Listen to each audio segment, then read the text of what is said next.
Vicente, que escribir sobre la guerrilla no es algo sencillo en todos los ámbitos, ¿no? Así como, claro, guardando las distintas proporciones, hacer la guerrilla no es algo fácil, escribir sobre la guerrilla no es algo fácil, nada que tenga que ver con la guerrilla y con el movimiento de conciencia es algo sencillo. Y a este tema específicamente creo que lo envuelve mucho la ignorancia. Ayer escuchábamos una frase, la ignorancia no por falta de información o de conocimiento, sino por omisión de Estado, omisión histórica y también por estigmatización. Todavía cuando mencionamos la palabra guerrilla, guerrillero, refiriéndonos a estos levantamientos sociales, todavía es un tema complicado, ¿no? Despierta cierto resquemor hacia la mayoría de las personas, ¿no? Entonces, en ese sentido, creo que el trabajo de ambos es muy importante porque además no es un trabajo reciente. Creo que en esta administración ha habido cierta labor, sobre todo de difusión y de digitalización para archivos históricos, pero ustedes desde hace mucho tiempo escriben de este tema. Entonces quisiera que nos contaran algunos de los retos. Primero vámonos al reto social. Cuando ustedes empezaron a escribir sobre guerrilla, ¿cuál fue el reto hacia afuera? ¿Quién quiere Mira, yo pido la palabra sobre todo porque me parece muy importante hacer una precisión. Ahorita se lo decía al maestro Fritz. Te agradezco esto del asunto de ser pionero, aunque yo creo que yo no me siento un pionero. Yo creo que el maestro Fritz sí lo es, porque por asuntos como este. Yo le decía ahorita que me da mucho gusto estar en esta mesa. Te agradezco mucho la invitación, porque por ejemplo, gracias a 20 Cobre yo pude documentar, hacer una idea más completa de la experiencia de pasar a la clandestinidad, ¿no? Lo que era desde adentro, un registro emocional y por supuesto toda la operatividad del tema. Para no desviarme de la pregunta, digamos, sí es un tema muy difícil, sobre todo por esto que mencionas muy bien, que es y ha habido a lo largo de los años, hubo, sobre todo en los años 60, 70 y posteriores, una operación de Estado destinada a descalificar cualquier iniciativa al respecto. Y todo era una lucha por las narrativas alrededor de lo que estaba ocurriendo. Justamente etiquetar a cualquier grupo de muchachos que tuvieran inquietud, etiquetarlos como delincuentes, como malvivientes, secuestradores, matapolicías, era la narrativa imperante, ¿no? Y afortunadamente, y eso digamos es una primera incursión en la narrativa que da testimonio de aquellas luchas, uno lo puede ver incluso en las novelas que se escribieron o en las crónicas que se escribieron a partir de todo esto, ¿no? Es una de las primeras cosas que uno puede notar en esta novela de Fritz Glockner que nos acompaña, que es lo primero que tenían que saber cualquier muchacho que se acercara a un grupo, primero quizá en un círculo de estudios y después que decidiera pasar a la clandestinidad, es: mira, no tenemos a la gente de nuestro lado, y no la tenemos porque la narrativa es: pero ¿cómo es posible? Se veían como buenos muchachos, ¿qué les habrán hecho? Pobrecitos, los convirtieron en monstruos, ¿no? Y eso también se ve en otros libros que vamos a abordar ahorita. Espero que haya el tiempo suficiente. Por ejemplo, en Guerra en el Paraíso de Carlos Montemayor, yo siempre digo eso, ¿no? Tienes tres grupos, no es nada más el ejército y los campesinos, porque uno dice, bueno, para una guerra tiene que haber dos bandos. Bueno, eso ni siquiera era una guerra y lo vamos a ver después, ¿no? Pero también había un tercer bando, y yo he hecho el conteo numérico, creo que ya lo hemos platicado en otra ocasión, Amaranta, de cuál es el tercer grupo. Hay muchos campesinos, hay muchos militares, pero el tercer grupo poblacional, digamos, estadísticamente de la novela, son los periodistas. Y los periodistas están de los dos lados, ¿no? Pero sí había una aplanadora, digamos, de los medios que eran mainstream, es decir, cualquier hecho que tenga que ver con un grupo que tenga iniciativas sociales, inquietudes sociales y que esté optando por la lucha armada, tiene que ser descalificado con una avalancha de adjetivos y de rumores y de notas, lo que ahora llamaríamos fake news, ¿no? Qué bueno que lo invitaron a Xóchitl Gálvez, porque ella sí hubiera traído un chicle, carnal, ¿no? Entonces, bien, un gusto estar con ustedes. Escribir la guerrilla, es evidente que en mi caso es parte de mi huella de dolor, de mi educación sentimental, de cómo en 1974 empezamos a incursionar, porque la historia se mete a nuestra casa, como siempre he dicho varias veces, y le rompe la madre a mi póster de Kung Fu, a mi póster de Campanita, y nos encontramos y nos convertimos en sujetos de la historia, ¿no? En ese sentido, venir a Lecumberri, visitar a mi padre, olfatear todo lo que sucedía alrededor y salir del Palacio Negro y ver que la realidad de la cárcel no correspondía con lo que se hablaba de narrativas fuera de la cárcel. Dices, ay cabrón, como que ¿qué estoy viviendo? ¿Estoy loco? ¿Qué pedo? ¿No? Como chavo adolescente que en entonces quería yo que algún texto me explicara qué chingado pasa. Y evidentemente en 1974, 75, 76 salen un par de novelas sobre la guerrilla, pero que son muy marginales. Una de ellas incluso desaparece inmediatamente. No es hasta el premio Grijalvo de chinga, ¿por qué no lo dijiste todo? Salvador Castañeda, cuando el tema empieza a ronronear. Pero para mí era así como, tengo que explicarme por qué sucede. Y empiezo, como siempre he dicho, en las librerías encuentro textos de la Revolución Cubana, el golpe de Estado en Chile, bla, bla, bla, pero en México parecía que no pasaba nada. Y sí había pasado, no nada más en la familia Glockner, sino en la familia bla, bla, bla, chingomadral de gente detenida en México, en Monterrey, en Culiacán, en Guerrero, en Acapulco, más las cárceles de Guadalajara, más las cárceles clandestinas. Entrar a estudiar historia me permite hurgar desde el principio que los susurros de la familia Glockner, porque al final de cuentas era así como, chíngale, tu papá fue guerrillero, güey. Pinche estigmatización social, ¿no? Ay cabrón, no era para andar soltando tarjetas de presentación. Digo, mi papá cuando era de guerrillero no creo que dijera, Napoleón Glockner Carreto, guerrillero, comunícate conmigo, ¿no? Entonces, y nosotros como familiares, así como, mi papá es guerrillero, salvo aquella apreciación que hago en los años seguidos de cómo me chingaba yo, entre comillas, a mis compañeros de la escuela, ¿no? Presumes, ¿qué es tu papá? Médico. Y el tuyo, bombero. Chíngale. El tuyo, policía. Y yo, chinguen a su madre, el mío es guerrillero, pendejos, ¿no? A ver quién me gana.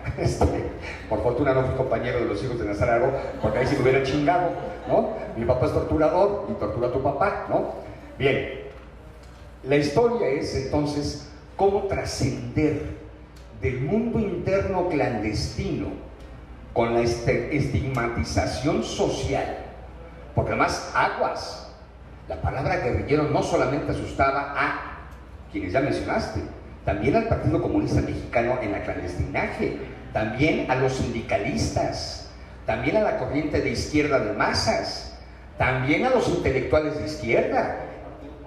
Entonces era el arrinconamiento más culero de lo que pudiera haber sucedido, güey. ¿Saben quién lleva el caso de mi padre a Amnistía Internacional? La Compañía de Jesús. No fue el Partido Comunista, güey. Así de fácil, por ejemplo. Entonces, claro que era la marginalización de la marginalidad, güey. La osadía de aquellos cabrones que habían optado por desesperación, por lo que fuera, no por desmadre, no por aventurismo, como se ha intentado clasificar, ¿no? Sino porque era una respuesta ante el asfixiamiento de los 60s, 70s y parte de los 80s. Hoy veo caras de jóvenes que no entenderán estos momentos históricos donde en este país no podía yo estar diciendo con un micrófono lo que estoy diciendo ahorita. O lo decías sabiendo que había una docena o media docena de agentes de gobernación, güey. Ya se los teníamos clasificados, ¿no? Entonces, en ese tenor, ¿qué hacer? Pasar del susurro a lo público, pasar de lo hiperprivado a publicar algo. Mi primer trabajo fue un intento de testimonio, que lo meto a un concurso y que vale madre, no gano, y entonces trasciendo por comentarios y por pláticas con Paco Ignacio Taibo II de que había que llevarlo a la ficción. Y por eso 20 de cobre se convierte en el susurro familiar a una novela. Donde, como se imaginarán, cuando le cuento a mi madre, a mis hermanitos, estoy escribiendo una novela de ustedes, todos querían, quiero ver, no, ¿quieres ver? Madres, güey, ¿no? ¿Pero qué vas a contar? Pues mi pedo, güey. Pero quiero verla, y obviamente no les presté ni el mínimo borrador hasta que la novela no salió publicada por primera ocasión en 1996 bajo el sello de Joaquín Mortiz. Compitiendo en ese momento de edición con Irales, de triste memoria, La Guerra de los Justos, y con Aguilar Camín, Guerra en el Paraíso. No, ese es Carlos Montemayor. Montemayor sale primero, 92, Guerra en el Paraíso, y luego viene Aguilar Camín, La Guerra de Gallo, ¿no? Y 20 de cobre. O sea que como que de pronto hay un boom de qué pex. Y para no acaparar la palabra y seguir en el diálogo, insistiré en lo que decía mi querido Vicente, de que uno, al asesinato de mi padre, el periodista Miguel Ángel Granados Chapa le dice a mi hermano Napoleón, que era su maestro, que él tenía el poder de la palabra y no del fusil como su padre.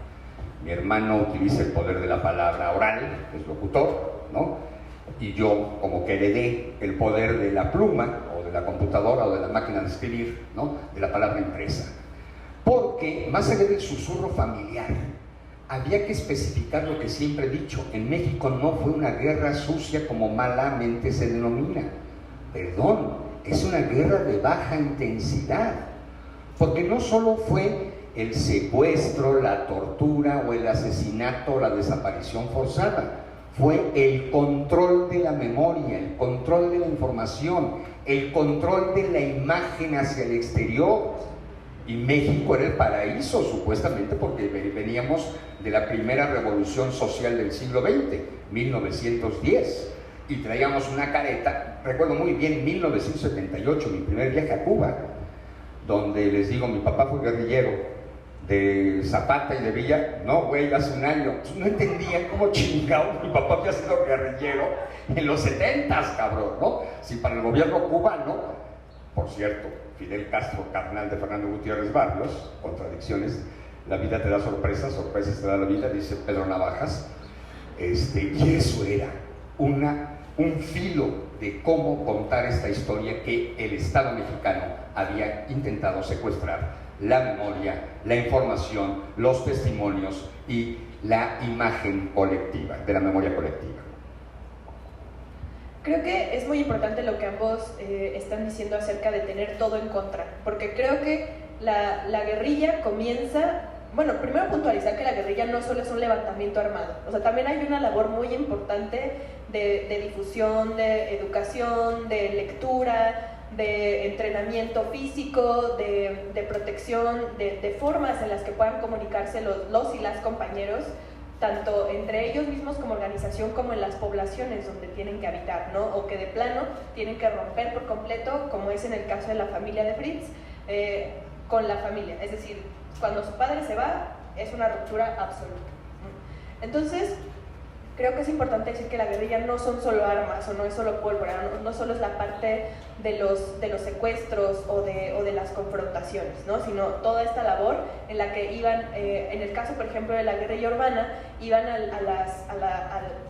las zonas industriales a hacer las reparticiones, se subían a los camiones, hablaban con nombres muy específicos de quienes estaban ejerciendo esclavitud, de quienes estaban ejerciendo corrupción, etc. Entonces, es muy curioso también que lo único que resalta primero es la parte armada, porque es la parte que aparece más como un problema ético, ¿no? O que es lo que interpela a la gente. Entonces, al ser la guerrilla el inicio, a mí me parece, o me gusta llamarlo como el inicio de la siembra, ¿no? Es decir, se va a sembrar en un campo donde no hay nada. Entonces, ahí donde la conciencia está estática, van a llegar estos grupos, van a levantarse y van a mover todo lo que hay ahí. ¿Y cuál es la respuesta a estos movimientos? Pues el rechazo. Y puede ser el rechazo desde un juicio chismoso hasta una persecución férrea y cruel, ¿no? Como ya sabemos que hicieron aquí el Servicio Secreto, la Dirección Federal de Seguridad, Durazo, Nazararo, toda esta gente que se dedicó de forma muy específica a perseguir guerrillero por guerrillero hasta acabar, no solo de forma con la organización, sino también de formas emocionales. Entonces, como esto, es curioso lo que dicen ambos, este rechazo permea no solo cuando está ocurriendo la guerrilla, sino cuando se está escribiendo sobre eso. Y la parte importante de la escritura, que creo que ambos lo tienen muy claro, Vicente en ficción y Fritz tanto en ficción como en ensayo, es que es la asimilación de todo eso tan difícil que hemos tardado tanto tiempo en darle nombre, en darle un cauce, en nombrarlo como historia. Entonces, ya que hablamos de los retos sociales, me gustaría, antes de pasar a los retos personales, que nos cuenten sobre los retos en el lenguaje. Es decir, Fritz, por ejemplo, nos dices que no es guerra sucia, completamente de acuerdo contigo, y tú lo llamas, encontraste tu propio término, que es guerra de baja intensidad. Está escrito en el manual de la Escuela de las Américas, publicado en 1964, no lo inventé yo, los pinches gringos lo inventaron, aguas. En el manual de contrainsurgencia se habla de guerra de baja intensidad que engloba todo. Gracias por hacerme creado autor, pero no, como escritor nunca me gusta chingarme ninguna cita. No, pero de hecho tú apareces como referencia en la mayoría de los libros de guerrilla que he leído, como que tú estás acuñando el término. Aunque alguien más lo haya inventado, quien lo ha difundido más eres tú. ¿Y tú cómo le llamas, Vicente? Bueno, yo creo que es muy importante. Carlos Montemayor le llama violencia de Estado. Es decir, es muy importante, ya ambos han mencionado Montemayor, y yo partiría de esto que dices tú del asunto del lenguaje, porque hay una disputa por la memoria. Es decir, la guerra, ya, digamos, por supuesto hay otras peleas y otras luchas, pero una vez que pasaron ciertas iniciativas, empieza también la disputa de decir, ¿qué pasó ahí? ¿Qué fue eso? ¿No? Y entonces hay otra vez estos operativos emprendidos o por el Estado o por ciertas instancias, por poderes fácticos o grupos poderosos, etc. Es decir, a ver, ¿cómo contamos la historia?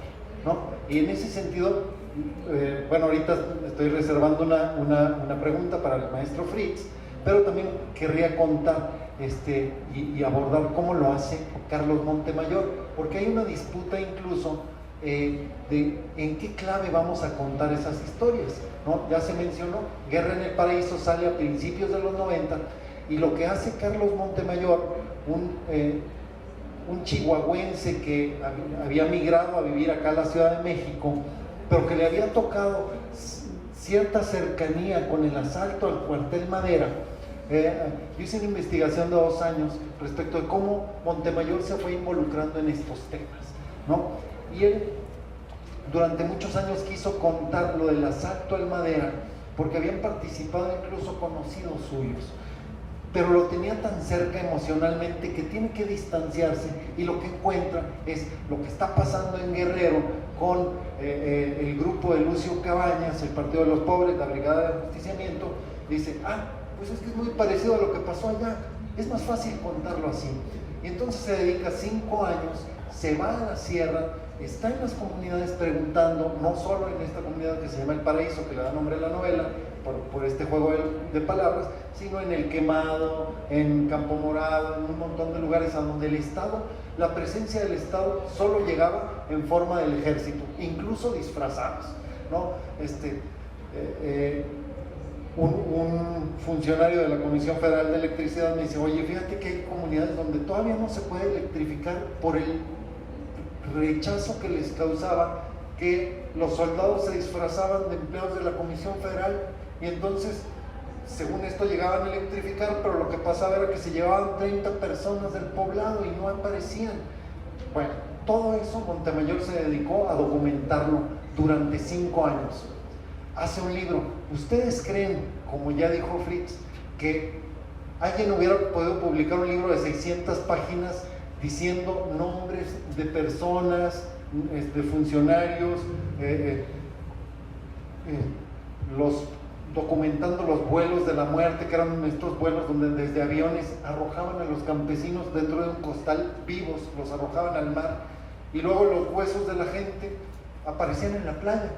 Todo eso lo documentó Montemayor, hizo grabaciones, hizo un archivo, pero lo publicó bajo la etiqueta de novela. Y yo siempre digo, ese fue el último candado, el seguro de vida que le permitía al libro circular, y a Montemayor también, porque si no, si lo hubieras publicado así, ahora hay un premio que se llama Carlos Montemayor, es el premio Bellas Artes de Crónica. Yo hice una investigación de 2 años detrás de los pasos de Montemayor. Fui a la sierra, estuve platicando con la gente, con mucha gente que platicó con Montemayor, y me di cuenta y dije, esto es una crónica. Por eso me da mucho gusto que la más reciente edición de este libro que publica el Fondo de Cultura Económica dice, esto es una novela y una crónica al mismo tiempo. Entonces ya estamos hablando de cómo las etiquetas van cambiando y la forma de nombrar las cosas va cambiando. Lo que antes solo se podía nombrar con la etiqueta novela, porque si no todo el mundo se espantaba, o porque si no venía Gobernación y empezó a decir, oye, pero tú ¿por qué estás hablando de esto? A ver, ven, vamos a platicar contigo. Ahora ya puede circular bajo otros géneros, y eso me lleva a esto que mencionaba el maestro Fritz. Justamente en su novela 20 de cobre dice que fueron en la página 85, los jesuitas enviaron el caso a Amnistía Internacional y diario un cura acudía a la prisión con comida para matar. Hay una presencia muy fuerte de la Compañía de Jesús, incluso desde la forma, los lemas que tienen, la estructura organizacional que tienen, porque desde mencionarla como Compañía de Jesús ya es un término medio militar, ¿no? O totalmente militar. Entonces la compañía se asume como una compañía y hace justamente acompañamiento de muchos muchachos que en ese momento planteaban las cosas de otro modo. Querría que nos hablara de esto el maestro Fritz, pero bueno, le paso la palabra. Sí, evidentemente la Compañía de Jesús, bueno, sabemos que el padre Obeso es el autor de guía espiritual de Oseas en Monterrey. Incluso muchos le adjudican, ¿no?, la radicalización de estos chicos por ser los curas que atendían los temas religiosos en el Tecnológico de Monterrey, que como saben no es que sea una escuela católica ni mucho menos, pero tenían a la Compañía de Jesús metida como apoyo, y se supone que precisamente parte de la radicalización de Nacho Salas Obregón tiene que ver con esta relación con los jesuitas, ¿no? En mi caso, bueno, estudiamos en el Instituto Oriente de la ciudad de Puebla, de jesuitas, y por eso eran acompañamientos al mismo tiempo, ¿no? Pero bueno, sí quisiera yo plantear, porque en mi caso particular, como familiar de alguien que abandonó a la familia, y aquí está un pariente mío también que también padece el abandono de los tíos y de la tía, y que tiene cercanía con estos temas que a nivel familiar, repito, hemos divulgado. Para mi caso era cómo transito en la palabra, en el lenguaje, en la comunicación, lavando o no, sanando o no las heridas. ¿Sí me explico? ¿Cómo tomar distancia? 20 de cobre fue una novela que me costó uno y la mitad del otro, por eso nada más soy papá de una hija, porque no quería caer en el panfletarismo, ¿no? Digo, se los llevaron, digo, los queremos esta poca madre para la calle, la grito y la marcha. Hasta la victoria siempre es un grito, pero 20 de cobre quería hacer literatura. Y caer en el panfleto era puta pinche frontera mínima. No sé si lo logré o no, al final de cuentas es mi novela más editada y reeditada por fortuna desde el 96, yo creo que sí, ¿no? Y luego, a ver, pendejo, ahora es historia. Ahora escribe Memoria Roja de 1943 al 68 y ahora escribe Los años heridos del 68 al 85. Déjenme chismearles que fueron 30 años de investigación, ¿no? Nada más. Y fueron 9 años de escribir Los años heridos. Ahí no tanto por hacer literatura, ahí era hacer historia. Y como historiador, reconocer por qué se convierte en objeto de estudio y de investigación. Así como Krause hace las biografías de Gómez Morín en caudillos culturales, aunque según él es caudillos culturales de la Revolución Mexicana, pero no, es la apología de Gómez Morín, güey. Le dio hueva y no se atrevió a decir que era la apología de la derecha mexicana. ¿Me explico? Entonces, en mi caso, había que ser honesto. ¿Por qué como historiador voy a escribir de la guerrilla en México? Por esto, cabrón. Porque me convertí en sujeto de la historia.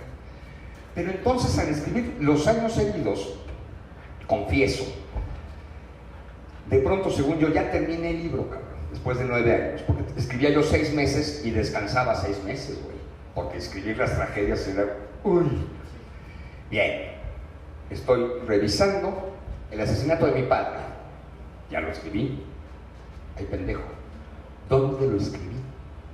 Me voy al original, no lo había yo escrito, mamá Tesa, ¿qué pasa?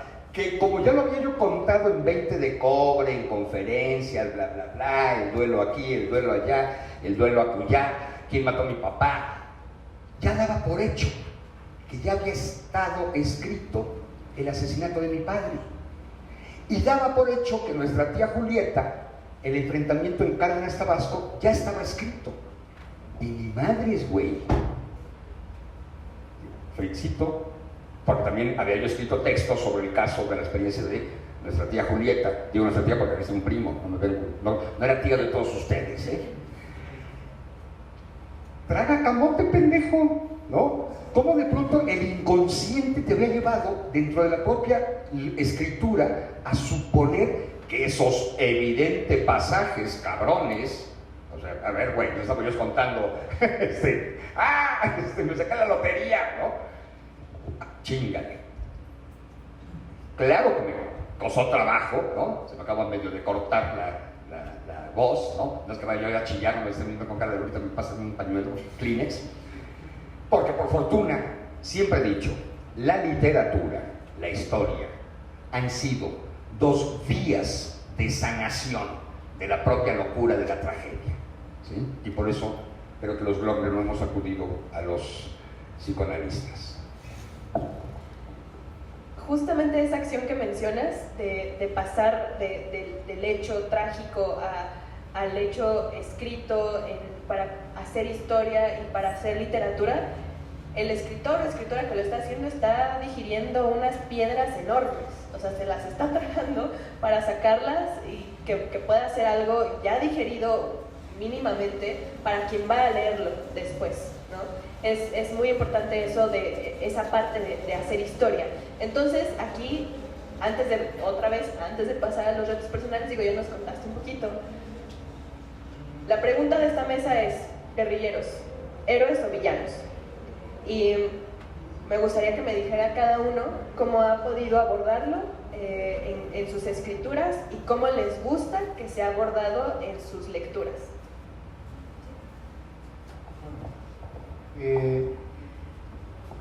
Yo diría, y eso me da pie para hablar de cómo yo he abordado el tema, justamente a partir de ciertas historias familiares que no estaban contadas, y a partir de una mi segunda novela que se llama Huesos de San Lorenzo, yo trato de hacer una reconstrucción ficcionada de ciertos pasajes de la historia familiar y luego me encuentro con un montón de huecos, ¿no? Soy hijo de un matrimonio de gente que no habla mucho, ¿no? Y entonces en Huesos de San Lorenzo, rastreando hilitos familiares, cosas que me contaban. Yo nací en Torreón en los años 70, estudié con jesuitas durante 13 años.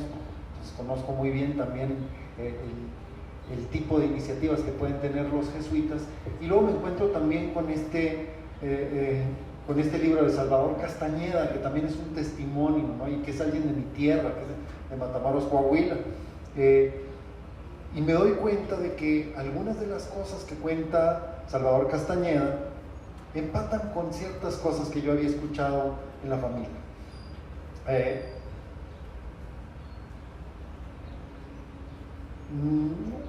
En algún momento de mi juventud, una sola vez mi padre abordó el hecho de que fue encarcelado. Mi padre estaba en la boda de su mejor amigo, llegó un operativo y lo arrestó sin orden de aprehensión. Estuvo un tiempo, afortunadamente hubo ahí ayuda de ciertos personajes influyentes que estaban cerca de la familia, para acabar pronto su suegro, el suegro de mi papá, y lo pudieron sacar, ¿no? Pero es un pasaje que nunca se ha aclarado del todo. Mi padre solo una vez quiso abordar, y entonces yo he tenido que reconstruir ese pasaje, y justamente lo habían levantado por andar organizando. Él era abogado, un abogado muy idealista, y andaba organizando campesinos. Y entonces, pues, nos exiliaron como familia. Yo era un bebé, mi hermano también, tengo un hermano, los dos éramos bebés, y nos exiliaron por 3 años a vivir en Sinaloa, ¿no? Pero era el pasaje familiar de decir, ¿y por qué vivimos allá esos años si no teníamos a nadie? Pues por cosas ahí de tu papá, ¿no? Entonces, cuando yo empiezo a entender y empiezo a atar cabos, me resulta necesario el testimonio de otras personas. Por eso llego a 20 de cobre, por eso llego a ¿Por qué no dijiste todo? Por eso llego al Diario Bastardo del mismo Salvador Castañeda. Y entonces me doy cuenta de una cosa, y que me llevó 7 años escribir una novela que fuera como poner las cosas en su sitio, con toda esta complejidad que implica reconstruir memorias propias pero también ajenas, y con esta carga literaria que bien señala Fritz. Es decir, no es lo mismo decir yo pongo las cosas como me las contaron, quiero hacer una reconstrucción que le permita al lector enfrentar esa misma complejidad, esa dificultad de establecer juicios, ¿no? Y eso que estás diciendo tú, es decir, esta novela que se llama La sangre desconocida, una de las líneas, la más fuerte de la historia, tiene que ver con eso, con muchos muchachos que tuvieron este idealismo y que dieron su vida por esos ideales. O sea, yo pienso, si mi padre no hubiera tenido un suegro ahí que era un minero influyente, pues a lo mejor no lo hubiéramos vuelto a ver, ¿no? Porque andaba pisando callos que daban pisotones, ¿no? Callos de pies que daban pisotones muy fuertes. Hubo muchos muchachos que desaparecieron en la laguna. Entonces, yo lo que hago es, tampoco quiero hacer una apología abierta, una loa, porque no siento que no es mi papel. Yo estoy también desde adentro, como hijo de alguien que hizo eso. Lo que hago sí es tratar de establecer más claramente, es decir, a ver, con testimonios de primera mano, elementos que le permitan al lector tomar su propia decisión y tener sus propias aproximaciones. Y lo que me sorprende justamente es eso, que mucha gente, muchos lectores de esta novela me han dicho, es que yo no sabía que los muchachos iban a comunidades, es que yo no sabía que hacían labor de alfabetización, es que yo no sabía que muchos eran de clase media o clase media alta y no tenían por qué meterse, o sea, no estaban reclamando privilegios para ellos, estaban en busca de un mejor país, no tenían por qué haberse metido. Y que los hacía meterse muchas veces justamente ese idealismo que les era transmitido o por los jesuitas o por el contagio de lo que estaba sucediendo en Cuba, ¿no? Entonces, ahí tendríamos que ver, ¿no? ¿Cuáles eran los fines? No digo que no hubiera a veces casos de manipulación o casos, sí los hay en todos los movimientos a lo largo de la historia, pero si uno se pone a ver las motivaciones, de la enorme mayoría de los muchachos era ese idealismo llevado a sus últimas consecuencias. Obviamente para mí ni héroes ni villanos. Decir héroes sería septiembre del 2019, artículo de Pedro Salmerón. Historias al respecto. Villano sería continuar con esta lógica de Rubén Jaramillo, saltavacas, bla, bla, bla, culero, delincuente. ¿Por qué me dedico a esto si no voy a decir, no voy a colocarme en ninguna de las aceras de héroes y villanos? Para mí evidentemente son seres humanos, hombres y mujeres, jóvenes y no tan jóvenes. El huevón de mi papá ya no era ningún jovencito cuando se fue a la clandestinidad, carnal. Ni el doctor Pablo, 65, Pablo, Pablo Gómez, gracias. Pablo Gómez no era ningún jovencito tampoco, ¿me explico? Son hombres y mujeres que de pronto son producto de su tiempo. Son personas que optan por ¿qué hago ante esto? Y obviamente hay un chingo de idealismo, pero hay un chingo de desesperación. Los movimientos armados de este país tienen que ver con 1948, primer movimiento magisterial, que es roto a madrazos, reprimido. 1957, 58, 59, movimiento ferrocarrilero. El enriquismo, aquí en la Alameda, a madrazos. O sea, aguas. No era producto de, siempre he dicho, mi papá no se fue de guerrillero porque un día despertó y dijo, qué pinche huevo en mi vida, cabrón.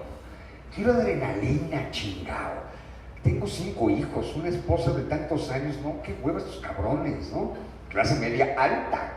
6 meses antes de que mi padre fuera de guerrillero, yo estaba en Disneylandia, cabrón. ¿Quién iba a Disneylandia en 1971, febrero?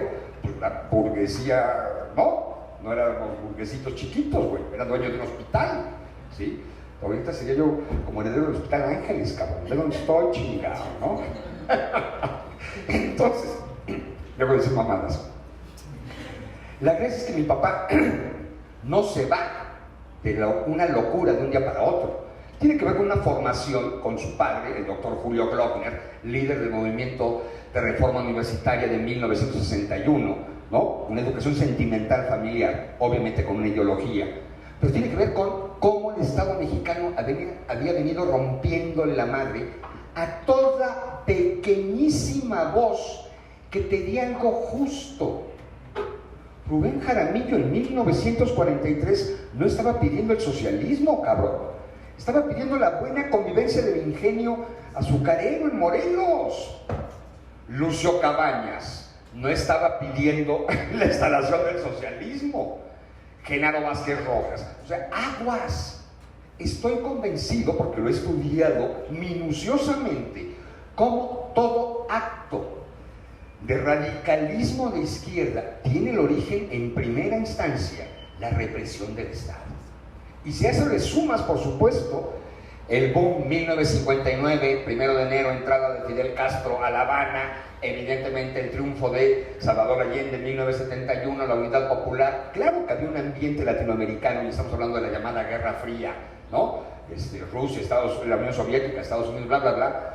Pero no fueron ni héroes ni villanos, fueron personas de su temporalidad, con un Estado, y sobre todo para los chavitos, escúchenme por favor, donde te rompían la madre en cualquier esquina. Entiendan, jovencitas, jovencitos, en septiembre de 1971 se prohibieron los conciertos de rock masivos en México, güey. Después de Avándaro no teníamos posibilidad los chavos de ir a un concierto de rock, cabrón. Hasta 1982, que Queen rompe el gueto y hace un concierto en Monterrey y en Puebla. Pero México, que no era una dictadura militar, el rock era delito. Ya no digamos el pinche pelo largo, la mezclilla, el guarache. O sea, aguas para que dimensionen el nivel de represión que se vivía en este país a partir de los 40, un poquito desde antes, ¿no? Pero bueno, tampoco vamos a hacer tanta clase de historia genérica, desde los aztecas, ¿no? ¿Verdad? Pero 40, 50, 60, 70 del siglo XX, este país se ahogaba en la represión, en el doble discurso, en la simulación, en el milagro mexicano que nunca llegó a ser milagro ni con la Rosa de Guadalupe. Pero estos jóvenes sí le apostaron al cultivo de la utopía y por eso su radicalismo. Muchas gracias a ambos. Me gustaría mucho que muy brevemente nos recomienden una lectura para entrarle a la lectura sobre guerrilla, para quienes nos acompañan. Antes de que me chingue Vicente, Carlos Montemayor. ¡A huevo! Es que era obvio. Carlos Montemayor, que, híjole, alguna vez se lo dije en vivo y luego me arrepentí porque las 12 horas del vuelo a España se lo pasó queriéndome convencer de que sí. Para mí, ni las armas del alba, obviamente las mujeres del alba tienen su rollo, obviamente la del hombre que huye de la fuga, tienen los informes secretos, tienen su valor, pero no, Guerra en el Paraíso. Y creo que coincides conmigo y por eso de manera gandalla dije, a ver, cabrón. Vamos a recomendar el mismo. Sí, yo creo que es una lectura imprescindible. Ya les dije, el Fondo de Cultura acaba de publicar una nueva edición muy bonita y creo que es para sacar un par de ejemplos, ¿no?, de lo que estamos diciendo. El nivel de represión, por ejemplo, al que eran sometidos los pueblos de Guerrero.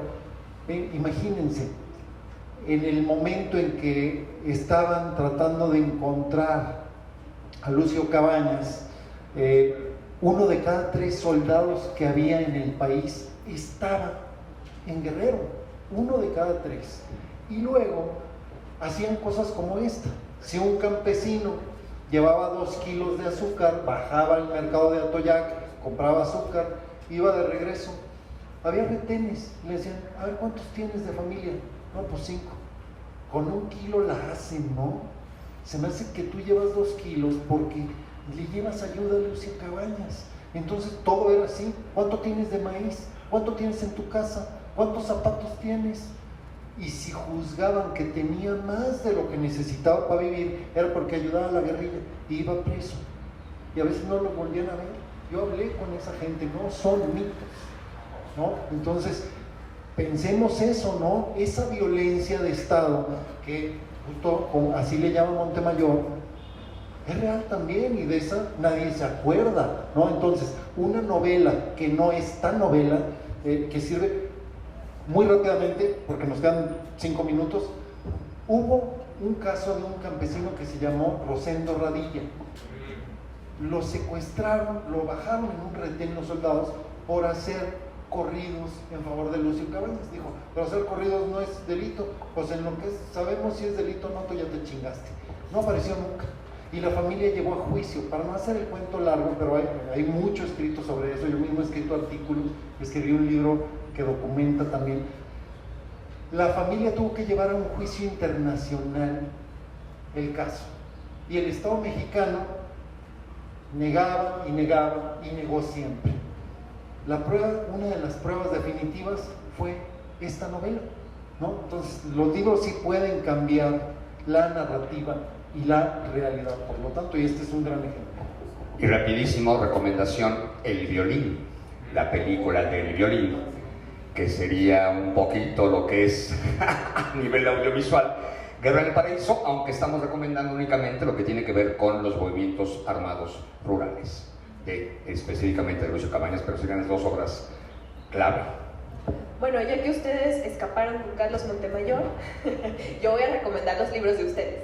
Les recomiendo mucho Los años heridos de Fritz y también les recomiendo mucho La sangre desconocida de Vicente.